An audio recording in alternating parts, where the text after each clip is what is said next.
Love versus Insecurity, an immigrant's journey through heartbreak. My boyfriend of 7 years doesn't want to marry me because I'm an immigrant. The truth is that I earn more money than him, and he can't accept that. I'm a 29-year-old female who moved to the US 7 years ago as a graduate school student from Indonesia. I met my boyfriend, 30-year-old May, a few months after I moved, and we've been together ever since. My boyfriend is a US citizen. After I graduated, we had a serious discussion about where our relationship was headed. We sat down one evening, the atmosphere tense but hopeful. I made it very clear that I wanted to eventually get married and have children. It was important to me that we were on the same page about our future. My boyfriend echoed these sentiments, saying he wanted the same things. I remember asking him directly if he saw that happening with me because I didn't want to be in a relationship with no future. He looked me in the eye, told me he loved me, and reassured me that we were definitely headed in that direction. His words made me feel secure, and I believed we were on the same path. As of last week, we've been dating for 7 years.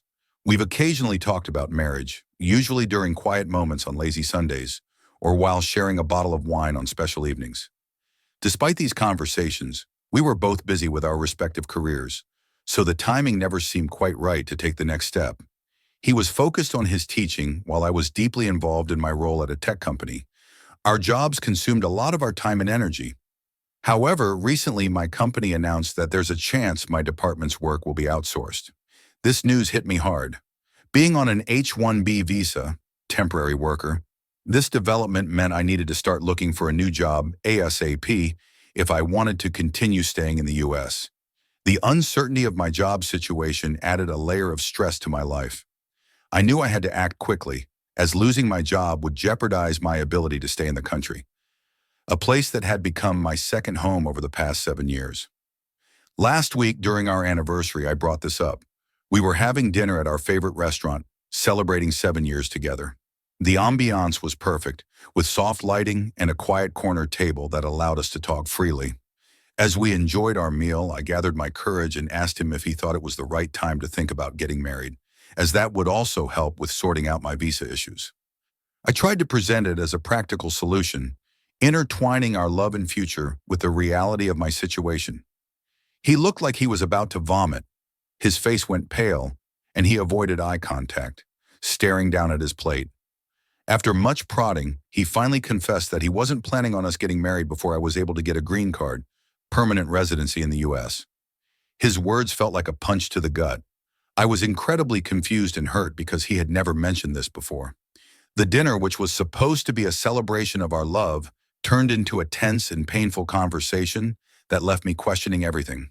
His reason was that he didn't want to be used as a visa mule, his words, not mine, by me. He explained that he wanted to make sure I married him because I loved him, and not because it was a ticket to staying in the US, which could only happen when I got a green card. Hearing him say this felt like a slap in the face. It was as if he doubted my love and intentions, despite our 7 years together. It took me a while to process what he said. I sat there stunned, trying to wrap my head around his sudden and shocking admission. The man who had always been my rock now seemed like a stranger, questioning the very foundation of our relationship. Desperately seeking clarity, I asked him if he'd be okay with moving to Indonesia with me if things didn't work out with my visa. His immediate refusal hurt even more. He flat out said he wasn't willing to move, highlighting how different our priorities were. I did not react well. The mix of betrayal, confusion, and hurt was too overwhelming. I felt my eyes well up with tears, and I knew I couldn't sit there any longer. I abruptly got up, mumbled something about needing air, and left the restaurant. I couldn't deal with what had just happened. The evening meant to celebrate our anniversary had turned into a nightmare, leaving me questioning everything about our future. I am still in disbelief. I started dating him because he was the kindest, most thoughtful, and generous man I'd ever met. From the very beginning, he was always there for me, whether it was helping me adjust to life in a new country, supporting me through the challenges of grad school, or simply being a loving and caring partner. He made me feel valued and cherished, and I believed we shared a deep and genuine connection. Now I feel like I wasted 7 years. The realization that he doubted my intentions all along is devastating. While the visa issues are certainly a problem, I did not date him with the intention of making him my safety net. I loved him for who he was, not for what he could provide in terms of legal status. It hurts deeply to think that he saw me as someone who might use him just to stay in the U.S. I cannot believe that even after nearly a decade together, he doesn't know what kind of person I am. I've always been independent and hardworking, never relying on him financially or otherwise. I thought he understood and appreciated that about me. The fact that he could entertain such doubts after all this time makes me question everything about our relationship. It's a painful realization that, despite all the love and memories we've shared, he never truly understood my character or my intentions. I feel like this relationship is possibly over, and it hurts. It hurts so much. Update. A few days back, I made a post about how my boyfriend of 7 years didn't want to marry me because I was an immigrant on an H-1B visa, and he didn't want to be a visa mule. I've been on an H-1B visa for a bit more than 2 years now. Before that, I was on STEM OPT for about 3 years after grad school. Navigating the visa process has been incredibly stressful. I had terrible luck with the H-1B lottery, applying each year with increasing anxiety as my eligibility window narrowed. The competition was fierce, and each year I faced the crushing disappointment of not being selected. Finally, in the last round I was eligible to apply, I got my H-1B visa. The relief was immense, but it had been a nerve-wracking journey up to that point. Securing the visa allowed me to continue my career in the U.S., but the process left me constantly aware of the precariousness of my situation. The experience underscored the importance of job stability and the ever-present risk of having to leave the country if things didn't work out. Getting permanent residency in the U.S. is not easy. I know people who've been here for 15+ years who are still waiting for their PR. For those of you who DM'd me calling me a gold digger, you guys made me laugh out loud. I am aware of the legalities around sponsoring a spouse for PR, including the financial aspect. It shouldn't have been a problem for the following reasons. I'm a STEM major who recently shifted into management. Over the years, I climbed the ranks through hard work and dedication, eventually landing a leadership role. I work for a large company where I manage a team of talented individuals and oversee significant projects. My career has been rewarding, both professionally and financially. I do quite well for myself, earning close to $300,000 a year. My boyfriend, on the other hand, is a dedicated teacher.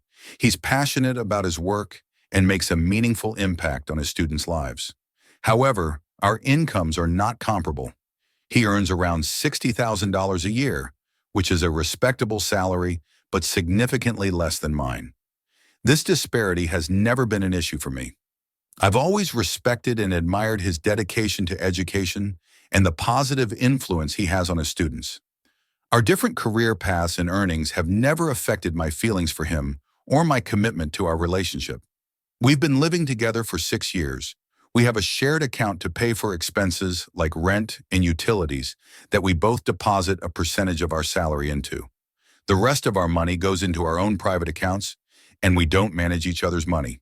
Because I'm pretty frugal, I've saved up quite a bit of money in the form of savings and investments. Over the years, I've been careful with my spending, always planning for the future. This financial prudence has paid off, allowing me to build a solid financial cushion. If my boyfriend was worried about the legality of sponsoring me financially for 10+ years, I would have happily discussed moving the money around to alleviate his concerns. In fact, I was even considering buying a house. We could have made that a joint ownership thing, strengthening our financial partnership and showing my commitment to our future together. The point is, we could have figured it out. There were plenty of options available that would have ensured we were both comfortable and secure. I haven't relied on him financially ever, and I didn't intend on doing that in the future. I've always been independent and capable of taking care of myself, and I would have continued to do so in our marriage. My financial stability was never in question, and I was ready to work together to address any concerns he had. I might not have considered everything, but you have to note that I thought about the marriage for visa thing very recently, only when the threat of possibly having to leave loomed over me. The idea of marrying for a visa had never been a significant part of my plans. My focus had always been on our relationship and building a future together based on love and mutual respect. It was only when my company's announcement about potential outsourcing came up that the reality of my visa situation hit me hard. This sudden threat forced me to consider marriage as a practical solution, but it was never something I had thought about in detail before. My intentions were never to use my boyfriend as a means to secure my stay. The thought only crossed my mind as a desperate measure when faced with the potential upheaval of my life and career. Regarding my situation back home in Indonesia, I come from a very religious and conservative family and had a horrible childhood. My family doesn't support my career choices. I cut contact with my family when I moved to the US, so they are not in the picture at all. I was on great terms with my boyfriend's family. They loved me. Now for the actual update. He is now my ex-boyfriend. I took a few days to collect myself and then reached out to him, wanting to talk. During those days, I went through a whirlwind of emotions: confusion, anger, sadness, and a deep sense of betrayal.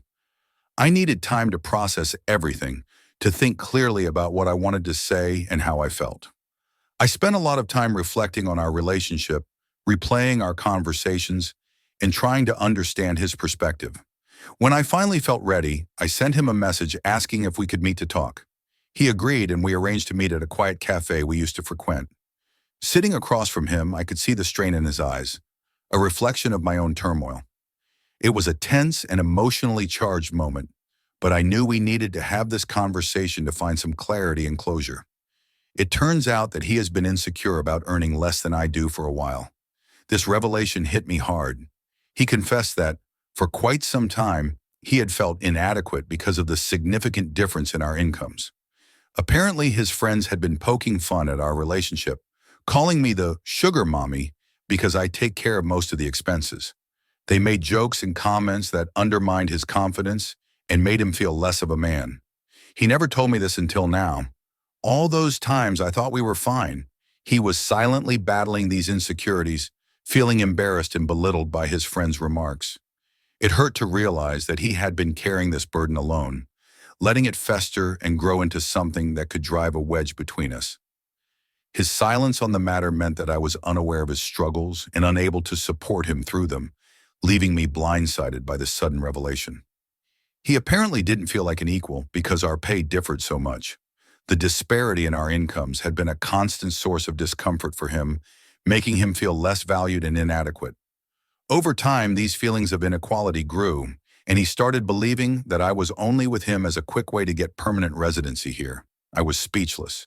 I couldn't believe that his friends had gaslighted him into doubting our relationship. The people he trusted had planted seeds of doubt in his mind, making him question my intentions and the authenticity of our love. It was heartbreaking to realize that their cruel jokes and comments had eroded his trust in me. I reminded him how he had supported me when I was in graduate school. Back then, I was struggling financially, trying to make ends meet while focusing on my studies. He was my rock during those tough times. I brought up specific memories, like how he used to get me groceries when I had little money to spare. Every week, he would show up with bags of food, ensuring I had enough to eat and never made me feel like a burden. I reminded him how he allowed me to stay with him rent-free in my last year of graduate school. This generous act helped me minimize expenses, so I didn't have to take out a loan. He knew how much I dreaded the idea of additional debt, and he opened his home to me without hesitation, providing a safe and stable environment where I could focus on my studies. I also brought up how he let me use his car when I was attending interviews. He understood the importance of those opportunities and wanted to ensure I had reliable transportation. He never questioned it or made me feel guilty. He simply handed over the keys, wishing me luck and believing in my potential. These acts of kindness and support were a testament to his love and generosity. I wanted him to remember how we had always been there for each other, how his selflessness had helped me through some of the most challenging times in my life. I hope that reminding him of these moments would help him see that our relationship was built on genuine love and mutual support, not ulterior motives. I told him that he did those things because he loved me, and my taking on the majority of household expenses since I started working was my way of paying him back for all the things he did for me back then. I explained that I saw it as a way to balance the scales, to show my gratitude and appreciation for all his support during my graduate school years. It was never about making him feel inferior or less capable. It was about showing him that we were a team and that I was just as committed to supporting him as he had been to supporting me. He said that he gets what I'm saying, but also that he didn't expect me to start earning more than him straight off the bat. His voice was filled with a mixture of resignation and frustration. He admitted that while he understood my intentions, the reality of our income disparity still weighed heavily on him. He had envisioned a future where he would be the primary provider, and my rapid career success had caught him off guard. It challenged his expectations and made him feel like he was failing in his role, despite all the ways he contributed to our life together. I could see the pain in his eyes, the struggle between understanding my perspective and dealing with his own insecurities. I asked if there was any chance he'd consider going to couples therapy, like some of you had suggested. I thought that maybe with professional help, we could address these deep-seated insecurities and misunderstandings. I hoped therapy might help us communicate better and rebuild the trust that seemed to be slipping away. But he declined firmly, stating that he didn't think he was being unreasonable. His tone was resolute, and it was clear he had already made up his mind. He said that he wanted to be the provider in a relationship and that he didn't feel like one in ours. This role was important to him, tied closely to his sense of identity and self-worth. He confessed that my higher salary made him feel inadequate, overshadowed, and less of a man. He couldn't reconcile these feelings, no matter how much I tried to reassure him. He went on to say that there was no going back from this unless I quit my job and found another that paid substantially less, which isn't going to happen. His statement was a harsh ultimatum that underscored the depth of his internal struggle. I was taken aback by the severity of his words. The idea of giving up the career I had worked so hard for, the financial independence I had achieved, was out of the question. It felt like he was asking me to sacrifice a part of myself to accommodate his insecurities, and I knew that wasn't a viable solution for either of us. The conversation left me feeling helpless and heartbroken. His refusal to seek therapy and his demand for me to change my career path made it clear that he couldn't see past his own fears and expectations. It was a devastating realization that our relationship might not survive this fundamental impasse. Well, long story short, we broke up. The decision was agonizing, but it became clear that we were at an impasse that we couldn't resolve.